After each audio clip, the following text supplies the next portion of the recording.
नमस्कार। इतिहास विमर्श में एक बार फिर से आप सभी का स्वागत है। जैसा कि हम सभी जानते हैं, इस वर्ष जो स्नातक कक्षाएं हैं यानी फर्स्ट ईयर की जो कक्षाएं हैं उनमें कुछ परिवर्तन हुआ है। उसका जो पाठ्यक्रम है उसमें कुछ परिवर्तन हुआ है और चूंकि पहली बार परिवर्तन हुआ है तो समय के साथ साथ उसमें लगातार सुधार और सुझाव ये आते जा रहे हैं। जो बच्चे परीक्षा इस बार देंगे फर्स्ट ईयर की, बीए, बीएससी, बीकॉम, बीएचएससी, बीबीए, बीसीए, जो इसमें फर्स्ट ईयर की परीक्षा देंगे उनके लिए प्रोजेक्ट वर्क और वोकेशनल कोर्स, ये दो नई चीज इस बार इंक्लूड की गई हैं। जैसा कि पिछले वीडियोस में मैंने चर्चा की है, मैंने वोकेशनल कोर्स पर भी चर्चा की है। आप इस वीडियो को देखिए। इस वीडियो में मैंने वोकेशनल कोर्स के संदर्भ में चर्चा की है और इसकी सारी डिटेल इसमें मैंने दी है। और वोकेशनल कोर्स में मैंने पर्सनालिटी डेवलपमेंट एक पक्ष को छुआ है। उसमें बहुत सारे वोकेशनल कोर्स दिए हैं लिस्ट में, लगभग 25 वोकेशनल कोर्स की चर्चा है। तो आपके महाविद्यालय स्तर पर जिन विषयों में वोकेशनल कोर्स कराने की सुविधा है आप उनमें कर सकते हैं। मैंने उदाहरण के तौर पर पर्सनालिटी डेवलपमेंट को इसमें लिया है। आप इसको देखकर वोकेशनल कोर्स की तैयारी कर सकते हैं कि किस तरह से आपको उसको प्रेजेंट करना है। अब हम बात करते हैं प्रोजेक्ट के सिलसिले में।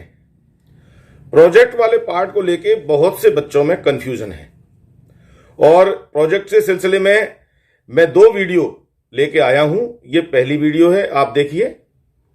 ये प्रोजेक्ट के संदर्भ में पहली वीडियो है और ये दूसरी वीडियो है। ये देखिए आप, ये दूसरी वीडियो है।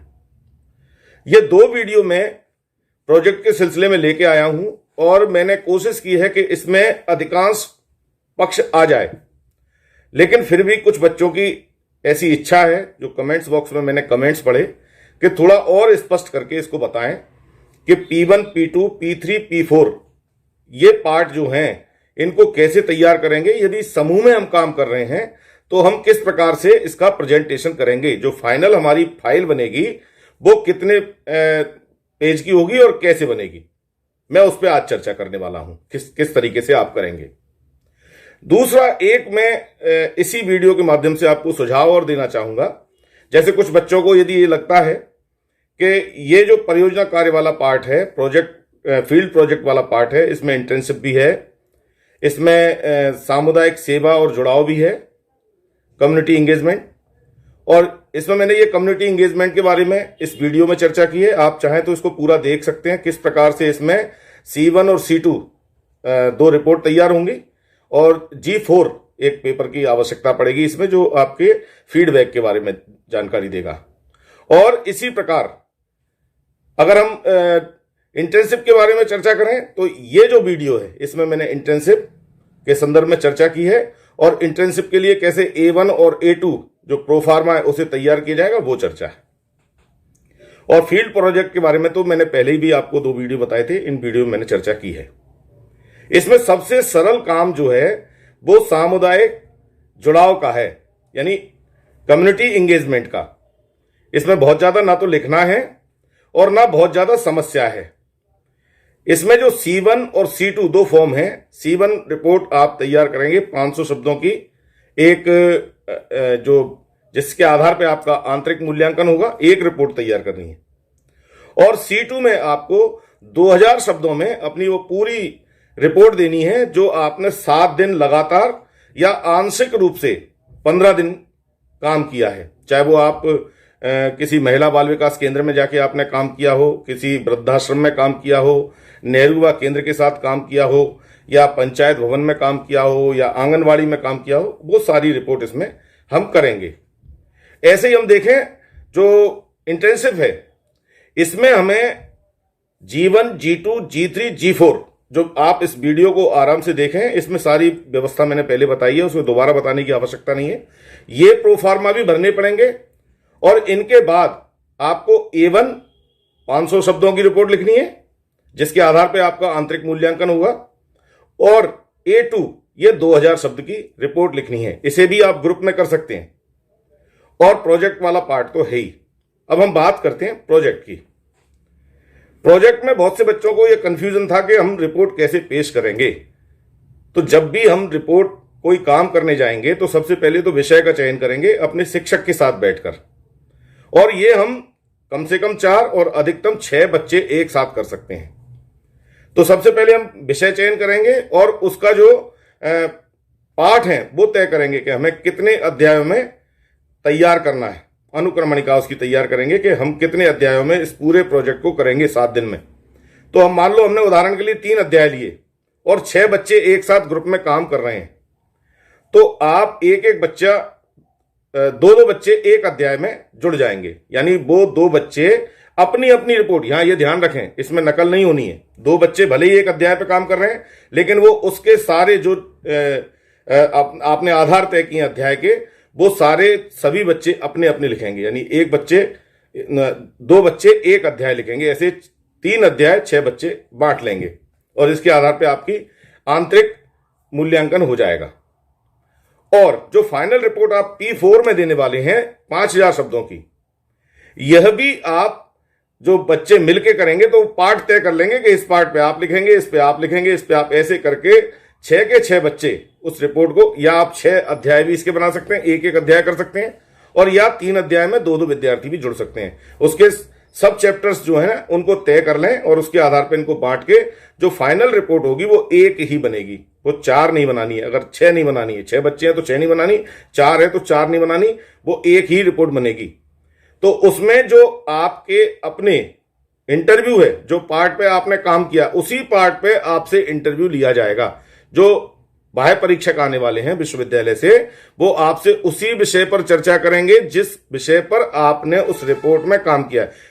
मान लो आपने 2nd चैप्टर पर काम किया है, तो 2nd चैप्टर से संबंधित क्वेश्चन ही आपसे पूछेंगे। तो बिल्कुल क्लियर कट है कि भले ही हम 6 लोगों ने मिलकर एक प्रोजेक्ट तैयार किया है, एक फाइल तैयार किया है, तो उसमें जो वाला जिस पार्ट को आपने किया उसी पे आपसे क्वेश्चन पूछे जाएंगे। तो ये तो आपके इसके संदर्भ में हो गई। लेकिन यहां जो P1, P2 और P3 ये 3 रिपोर्ट आपको देनी है, ये 3 रिपोर्ट आपकी 500 शब्दों की अलग से रहेगी।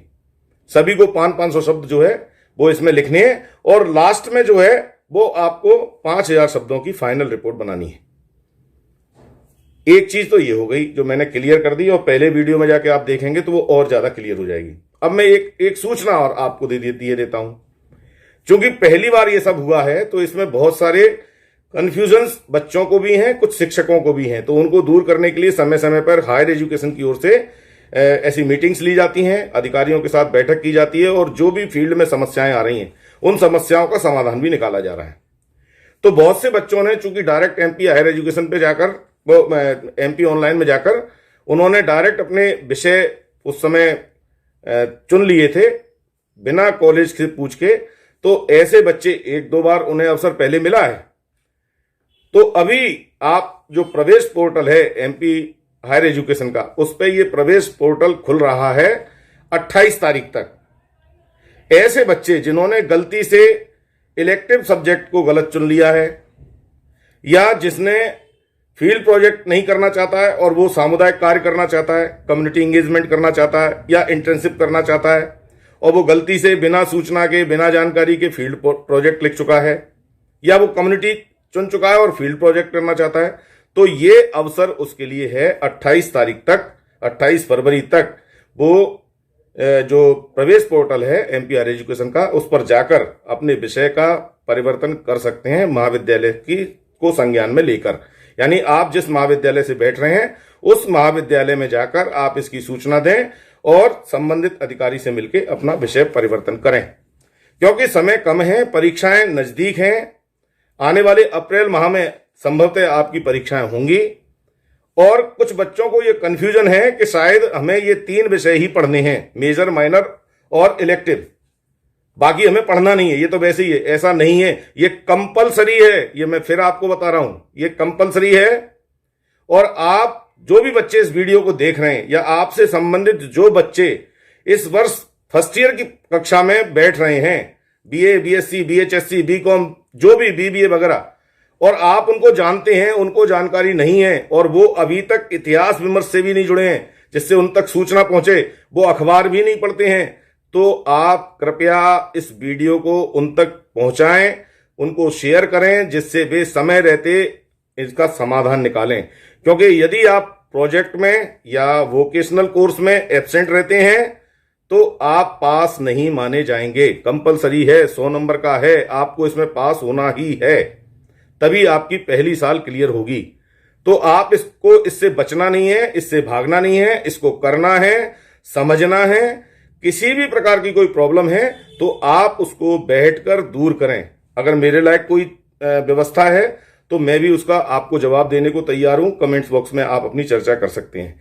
लेकिन यहां मैं ये भी बता देना चाहता हूं कि चूंकि मैं इतिहास का व्यक्ति हूं, इतिहास का विद्यार्थी हूं, इतिहास पढ़ाता हूं कॉलेज में, तो अब कुछ बच्चे मुझसे मैथ्स के बारे में पूछना चाहते हैं कि मैं इसमें क्या प्रोजेक्ट बनाऊं, कुछ कॉमर्स में पूछना चाहते हैं, कुछ जूलॉजी और बॉटनी में भी पूछना चाहते हैं। तो ये मेरे अधिकार क्षेत्र से बाहर की चीज है। इसके लिए आपको अपने संबंधित जो शिक्षक हैं उन्हीं से संपर्क करना पड़ेगा। उसका पैटर्न मैं बता सकता हूं कैसे होना है, लेकिन उसमें विषय क्या चयन रहेगा, उसका चैप्टराइजेशन कैसे होगा, ये आपके संबंधित शिक्षक ही बताएंगे। मैं इतिहास के विद्यार्थियों के लिए एक उदाहरण दे सकता, और इसमें एक चीज और क्लियर कर दूं कि पहले जो आया था एक सूचना के इसमें केवल मेजर सब्जेक्ट वाले बच्चे मेजर सब्जेक्ट पर ही प्रोजेक्ट बना सकते हैं। ऐसा नहीं है, वो किसी भी विषय में बना सकते हैं। जो भी आपने 3 विषय लिए, इसके अतिरिक्त भी आपको लगता है कि नहीं इन 3 विषयों के अतिरिक्त भी मुझे किसी अन्य विषय में प्रोजेक्ट बनाना है, तो आप बना सकते हैं। लेकिन उसके लिए आपको प्राचार्य जी से परमिशन लेनी होगी, तो वो उसमें प्रोजेक्ट तैयार कर सकते हैं। बिल्कुल इसमें ओपन है, किसी प्रकार की कोई समस्या नहीं है। आप अपने संबंधित शिक्षक से बात करके इस प्रोजेक्ट को तैयार कर सकते हैं।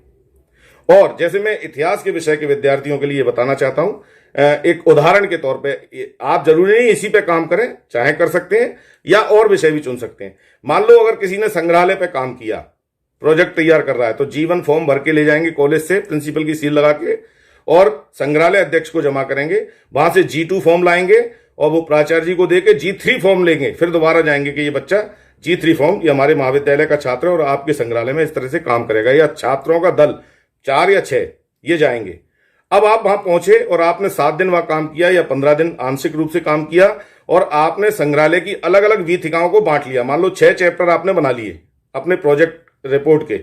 तो किसी ने मूर्ति कला को ले लिया, वो मूर्ति वाले कक्ष में चला गया, उस गैलरी में जाके देख रहा है। किसी ने कॉइन्स को ले लिया, सिक्के को ले लिया, सिक्के की गैलरी में काम कर रहा है।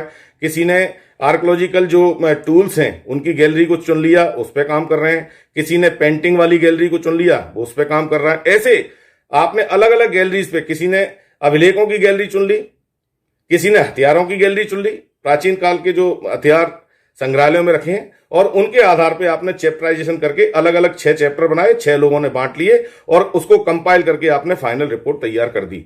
तो जो जिस चैप्टर पे काम करेगा उसी का उसका इंटरव्यू लिया जाएगा, यानी वाइवा होगा, और उसमें उसको अंक मिलेंगे। वाइवा के कितने अंक हैं, बाह्य परीक्षा को आंतरिक परीक्षा कैसे मूल्यांकन करेगा, वो सारी मैंने पिछले वीडियोस में, इन सारी तीनों वीडियो में बता दिया है। आप चाहें तो इनमें देख सकते हैं, प्रोजेक्ट वाला भी, वोकेशनल कोर्स वाला भी, आपका इंटर्नशिप वाला भी, और सामुदायिक सेवा से संबंधित भी। ये 4-5 वीडियो मैंने पहले बनाए हैं। प्रोजेक्ट पे 2 वीडियो बनाए हैं क्योंकि उसमें कंफ्यूजन बच्चों को ज्यादा था, और ये तीसरी बार मैं इसी विषय पे चर्चा कर रहा हूं क्योंकि बच्चों की इच्छा थी कि मैं इस विषय में थोड़ा और क्लियर करूं। जहां तक मेरी सूचना है, जहां तक मैं जानता हूं, ये सूचना सही है। आप इसके आधार पर अपना काम कर सकते हैं। मुझे विश्वास है आप सफल जरूर होंगे अपनी इस कक्षा में। किसी भी प्रकार का तनाव आपको नहीं लेना है, क्योंकि काम हमें करना है। हम व्यर्थ की चिंताओं में पड़ेंगे तो हमारे साथ समस्याएं होंगी। समय कम है, मैं आने वाले समय में 2-4 दिन बाद आपसे और चर्चा करूंगा कि परीक्षाओं के समय में हम तनाव से मुक्त कैसे रहें, कैसे तैयारी करें, कैसे याद करें। बहुत से बच्चों का कहना था हम क्या पढ़ लें इसमें, तो मैं बताऊंगा इतिहास विषय पे, खासतौर पे मैं बताऊंगा कि आपको क्या पढ़ना चाहिए और कैसे पढ़ना चाहिए, और विषय की तैयारी कैसे करना चाहिए परीक्षाओं के लिए, क्योंकि कम समय है, कम समय में हम अपने आप को कैसे फिट रख सकते हैं। तो ये सारी चीजें मैं आने वाले समय में एक वीडियो के माध्यम से आपसे चर्चा करूंगा। मुझे विश्वास है कि जो वोकेशनल कोर्स वाली समस्या आपकी दूर होगी, प्रोजेक्ट से संबंधित समस्या आपकी दूर होगी, इंटर्नशिप या सामुदायिक कार्य जो कम्युनिटी एंगेजमेंट से संबंधित समस्या है वो भी आपकी दूर होगी। आप निश्चित रूप से सफल होंगे। जिन बच्चों ने अभी तक इतिहास विमर्श को सब्सक्राइब नहीं किया है, आप चाहें तो इसको सब्सक्राइब कर सकते हैं, साथ ही साथ बेल आइकन पर जा सकते हैं और ऑल के ऑप्शन पर जाएं, जिससे आपको सारे जो नोटिफिकेशंस इस चैनल के माध्यम से मैं प्रोवाइड कराता हूं, आपके लिए उपलब्ध कराता हूं, वो आपको समय पर मिल सकें। इसी इतिहास विमर्श में कम्युनिटी पर जाकर अगर आप सर्च करेंगे तो समय समय पर हायर एजुकेशन से संबंधित सूचनाएं, विश्वविद्यालय से संबंधित सूचनाएं और महाविद्यालय से संबंधित सूचनाएं मैं पोस्ट करता रहता हूं, जिससे किसी भी प्रकार की कोई परेशानी आपको भविष्य में नहीं हो। मैं खासतौर पे जिस महाविद्यालय में हूं उस महाविद्यालय की सूचना और प्लस विश्वविद्यालय की सूचना, कब परीक्षाएं, कब परीक्षा फॉर्म भरे जाएंगे, कौन कौन से डॉक्यूमेंट्स लगेंगे, ये सब मैं कम्युनिटी जो इसका पार्ट है उस पर अगर आप उसको पुश करेंगे तो ये सारी सूचनाएं आपको मिलेंगी। तो मुझे विश्वास है कि आप सफल होंगे, किसी भी प्रकार का तनाव नहीं लेंगे और बड़े खुशी खुशी इस बार आप फिजिकली एग्जाम देंगे। 2 वर्ष हमारे बहुत बुरे बीते हैं, उन बुरी यादों को हमें भुलाना है और फिर से नई गति से नए विश्वास के साथ जुट जाना है। तो आप सफल हों ऐसा मेरा विश्वास है। आपने ये वीडियो देखा और इस पर विश्वास जताया इतिहास विमर्श पर, इसके लिए आप सभी का बहुत बहुत धन्यवाद। जय हिंद।